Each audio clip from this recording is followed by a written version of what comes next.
Hey you guys, Linwood here, and today I'm going to show you how to do the Sterling Scott Mantis Knot because it is again Sterling Scott Saturday. So thank you guys so much for watching. If you have a Sterling Scott, I'm just trying to show you guys different various ways that you can knot it because some of the same knots that you can do on other knots have different variations to make this one a little bit better for this knot type. So if that's what you're interested in, stay tuned, and as always, thumbs up if you like it. Let me know what you think in the comment box below, and as always, please subscribe. I'm going to move closer so you can have a better look, and let's get started. Alright, so here we have the Sterling Scott Mantis Knot, which in my opinion is a very regal looking knot. The thing that I like about it is it allows you to have a bit of ruching here without the ruching here, so I can actually have a very smooth standard Windsor look here with all of the workings of my standard Mantis knot with that extra bit of ruching there that I can get just by kind of pulling up and exaggerating the features that are already there in my knot. So I'm going to take this baby down. I'll show you exactly how to do it, and we will get started. Alright you guys, so I have the large end, what I would typically call the blade, on my right side here. I've got the image flipped for your viewing pleasure, so if you are right-handed, it'll be like following in a mirror. I apologize if you're a lefty, it's still a little backwards, so I do apologize. I'm not left-handed. On my left side here, I have the tail, or the spear as it is called, with the Sterling Scott ties. So I will start by just saying that you need to have a shirt with a sturdy collar on it. Not one of the less expensive shirts that's going to have more of a flimsy collar to it, but something that's nice and sturdy that's going to actually stay down where you put it, because this one's going to have a little bit extra under the collar, and I want to ensure that it's just going to stay just like you need it. So we'll go ahead and get started from here. I'm going to start by actually just rolling my corners in.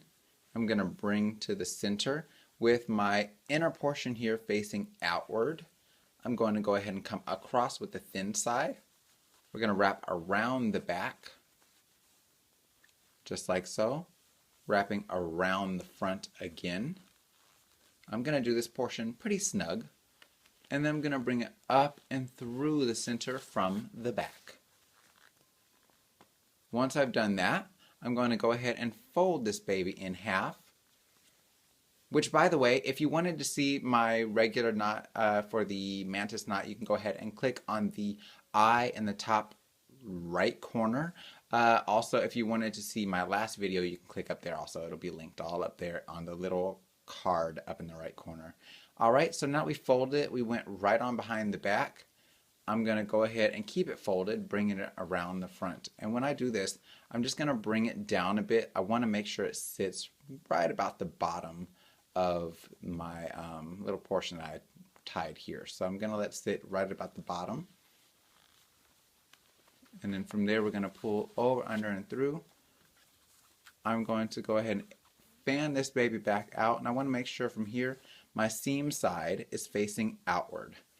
I'm just going to come across the front, wrap around and under the collar, and from here I want to pull it pretty snug just to ensure it doesn't lose its shape. I'm wrapping around the back, and I'm just going to tuck up through the back. And you can see I've got a good amount of fabric here, which is why I want to ensure that I've got a pretty sturdy collar on. So from here I'm going to get into my adjusting. And that's where I'm just going to take this tie and start taking it and undoing. And I'm going to pull that baby open some. And yes, I know what you guys are thinking, like, he's kind of pulling that a little hard. Sterling Scotts are very sturdy. They've got quite a bit of stitching in here. So unlike a regular tie where I could do something like this and hear popping and cracking, I can literally pull all day with this and nothing's happening. It's very well constructed. So I'm going to go ahead and take it just like that.